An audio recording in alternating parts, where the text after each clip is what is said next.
तपाईहरुलाई मेरो YouTube च्यानलमा स्वागत छ। तपाईहरुले पनि कुनै न कुनै बेला अनलाइन स्क्यामका मेसेजहरु पाउनु भएकै होला। जस्तै यो YouTube च्यानललाई गएर सब्स्क्राइब गर्नुहोस्। हामी तपाईलाई एउटा च्यानल सब्स्क्राइब गरे बापत 50 रुपैयाँ दिनेछौं अथवा 300 रुपैयाँ दिनेछौं। अथवा IMDb मा गएर यो मुभीलाई रेटिङ दिनुहोस्, 10 रेटिङ दिनुहोस्, 8 रेटिङ दिनुहोस्, 5 रेटिङ दिनुहोस्। हामी एउटा मुभी रेटिङ गरे बापत यति रुपैयाँ दिनेछौं भनेर पनि तपाईहरुलाई मेसेज आएको हुन सक्छ। तपाईहरुले यति गरिसकेपछि स्क्रिनशट पठाउनुहोस्। हामी तपाईलाई यति पैसा दिनेछौं भनेर पक्कै पनि तपाईहरुले मेसेज पाइरहनु भएकै होला। र यस्ता मेसेजहरु WhatsApp, Viber, Messenger-मा लगातार आइरहेको पनि हामी पाउँछौं र धेरै जनाले यसलाई फलो गरेको पनि पाइन्छ। र हामीले दिनदिनै अनलाइन स्क्यामका घटनाहरु पनि सुन्दै आइरहेका छौं। अझ यतिसम्म कि मान्छेहरुले लाखौं लाख रुपैयाँ गुमाएको पनि हामीले देखेका छौं अथवा सुनेका छौं। र यी सबै अनलाइन स्क्यामका घटनाहरु हुन् जुन चाहिँ दिन प्रतिदिन नेपालमा बढ्दै गइरहेको छ र यसबाट बच्न जरुरी पनि छ। आजको यस भिडियोमा म तपाईहरुलाई नेपालमा बढ्दै गएको अनलाइन स्क्यामको बारेमा महत्त्वपूर्ण जानकारी दिनेछु। भिडियो अन्तिमसम्म हेर्नु होला। अनलाइन स्क्यामका नयाँ तरिकाहरु। पहिला हामीलाई के लाग्थ्यो भन्ने अनलाइन स्क्याम भन्ने बित्तिकै तपाईको खाता ह्याक गरेर अथवा तपाईको कुनै पनि ब्याङ्किङ इन्फर्मेसनहरु चोरेर तपाईको पैसा झिकिन्छ भन्ने जस्तो लाग्थ्यो। तर अहिले तपाईलाई नै पैसा झिक्न लगाएर अनलाइन स्क्याम गर्ने नयाँ चलन आएको छ। पहिलो नम्बरमा कुरा गरौँ सस्तो काम सजिलो कमाई। यो मेसेज तपाईलाई आउन सक्छ। हजुर केवल YouTube च्यानल सब्स्क्राइब गर्नुहोस्, 50 रुपैयाँ पाउनुहोस् र अर्को टास्कमा 500 रुपैयाँ पाउनुहुनेछ। तपाई उत्साहित भएर 50 रुपैयाँको लागि च्यानल सब्स्क्राइब गर्नुहुन्छ अनि 50 रुपैयाँ तपाईलाई तुरुन्तै पठाइन्छ। अब उनीहरुले अर्को काम दिन्छन् जुन IMDb मा कुनै चलचित्रलाई 5 स्टार रेटिङ दिनुपर्ने हुन्छ अथवा कुनै अर्को YouTube च्यानललाई सब्स्क्राइब गर्नुपर्ने हुन्छ। यो सजिलै पैसा कमाउने तरिका रहेछ भनेर तपाई सोच्नुहुन्छ, तर यथार्थ फरक छ। त्यसपछि प्रिपेड टास्क र ठग्ने प्रविधि। जब तपाईले साना टास्कहरु पूरा गर्दै जानुहुन्छ केही 100 रुपैयाँ कमाउनुहुन्छ। त्यसपछि उनीहरु भन्छन् अब तपाईलाई ठूलो टास्क दिन्छौं तर तपाईले 1000 रुपैयाँ डिपोजिट गर्नुपर्ने हुन्छ अनि तपाईले 5000 कमाउनुहुन्छ। यो सुनेर धेरैलाई लाग्छ अघिसम्म त पैसा दिएको थियो अहिले किन नदेला र, अनि विश्वास गरेर 1000 रुपैयाँ पठाउनुहुन्छ। तर त्यसपछि ठगहरु भन्छन् अब अर्को टास्कका लागि 5000 डिपोजिट गर्नुहोस् अनि 25000 रुपैयाँ कमाउनु हुनेछ।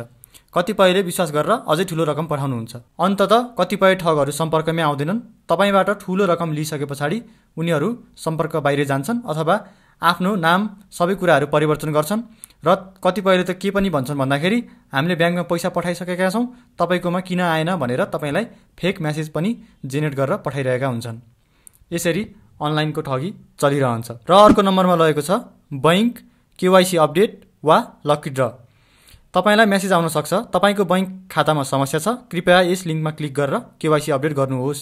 अथवा तपाईले 50000 रुपैयाँ जित्नु भएको छ, पुरस्कार लिनका लागि यो लिंक खोल्नुहोस्। यो लिंकहरुमा क्लिक गर्दा तपाईको व्यक्तिगत जानकारीहरु चोरी हुन त सक्छ नै, तपाईले विश्वास गरेर आफ्नो OTP हरु पनि पठाउन सक्नुहुन्छ। यसरी धेरै मान्छेहरुले गल्ती गरिरहेका हुन्छन्। किन नेपालमा यस्ता स्क्यामहरु बढी देखिन्छ त? पहिलो नम्बरमा त नेपालमा बढ्दो अनलाइन पेमेन्ट सिस्टम। मान्छेहरु आजकल क्याशमा भन्दा अनलाइन पेमेन्ट सिस्टममा धेरै विश्वास गर्न थालेका छन् र प्रयोग पनि बढ्दो छ। यस कारणले गर्दा पनि मान्छेलाई पैसा पठाउन अथवा झिक्न सजिलो भएको छ। त्यो कारणले गर्दा मान्छेहरुले धेरै पैसा गुमाउनु पनि परेको छ। दोस्रो नम्बरमा मान्छेहरु सहजै पैसा कमाउने लोभमा पर्छन्। मान्छेहरुलाई पैसा चाहिएको छ, मान्छेहरुसँग रोजगार छैन र मान्छेहरु सहजै पैसा आउने बाटो देखिसकेपछि बिना मेहनत पैसा कमाइन्छ भन्ने थाहा भइसकेपछि मान्छेहरुले ऋण गरेर साथीभाइसँग मागेर भए पनि लगानी गर्न चाहन्छन्। अलिकति पैसा देखाउँदा धेरै मान्छेहरु ठूलो लगानी गर्न तयार हुन्छन्। सरकारको निगरानीमा कमजोरी छ। सरकारले धेरै प्रयास गरे तापनि सरकारले भने जस्तो प्रभावकारिता देखाउन सकेको छैन यो फिल्डमा। साइबर क्राइम र अनलाइन स्क्यामहरु बढ्दो देखिए पनि सरकारको प्रभावकारिता भने कमै देखिन्छ। बढ्दो अनलाइन स्क्यामबाट बच्न अत्यन्तै जरुरी छ आजको समयमा। किनभने धेरै पढे लेखेका धेरै बुझेका मान्छेहरुले पनि यस्तो स्क्याममा पर्ने गरेका छन्। उनीहरुले पनि लाखौं लगानी गरेर आफ्नो ऋणमा डुबेको र आफूले धोका पाएको भनेर विभिन्न गुनासोहरु आउने गरेको, साइबर ब्युरोमा उजुरी परेको घटनाहरु हामीले दिनदिनै अनलाइन समाचारहरु मार्फत पनि सुन्दै आइरहेका छौं। त्यसैले हामीले धेरै कुरामा जानकार हुनु अत्यन्तै जरुरी छ। यसरी कहिले पनि पैसा कमाइदैन। तपाईले कुनै YouTube च्यानल सब्स्क्राइब गरेको भरमा अथवा तपाईले कुनै मुभीलाई रेटिङ गरेको भरमा कहिले पनि यसरी पैसा कमाइदैन। तपाईलाई यसरी कसैले पनि पैसा दिँदैन। किनभने जुन कुराहरु तपाईहरुलाई उनीहरुले दिइरहेका हुन्छन् उनीहरुले सुरुमा आफूले लगानी गरेर तपाईहरुबाट लाखौं लुट्ने उनीहरुको प्लान हुन्छ। त्यही लाखौं लुट्नका लागि तपाईहरुलाई सुरुमा थोरै पैसा दिइन्छ, तपाईकै पैसा लिइन्छ, तपाईकै पैसा तपाईलाई फिर्ता गरिन्छ। त्यसरी तपाई लोभमा पर्नुहुन्छ अनि आफ्नो पैसा फसाउनुहुन्छ। त्यसरी कुनै पनि अनजान व्यक्तिबाट, कुनै पनि अनजान नामबाट, कुनै पनि अनजान नम्बरबाट आएका मेसेजहरुमा बिल्कुलै विश्वास नगर्नु होला। यदि तपाईलाई कसैले कामको लागि बोलाउँछ भने तपाईलाई आधिकारिक माध्यमबाट मात्रै बोलाइन्छ र काम गर्ने तरिका पनि फरक हुन्छ। तपाईले कुनै कम्पनीमा काम गर्नुहुन्छ भने कम्पनीको नाम हुन्छ, कम्पनीको दर्ताहरू हुन्छ, कम्पनीको एग्रिमेन्टहरू हुन्छ। त्यो गरिसकेपछि मात्र धेरै कम्पनीमा काम हुन्छ। तपाईलाई हाम्रो कम्पनीमा भनेर पनि बोलाइन्छ, त्यसरी कहिले पनि काम हुँदैन। तपाईलाई कसैले कल अथवा मेसेज गर्न सक्छ, तपाईको केवाइसी अपडेट गर्नुपर्ने छ भनेर मेसेज गर्न सक्छ।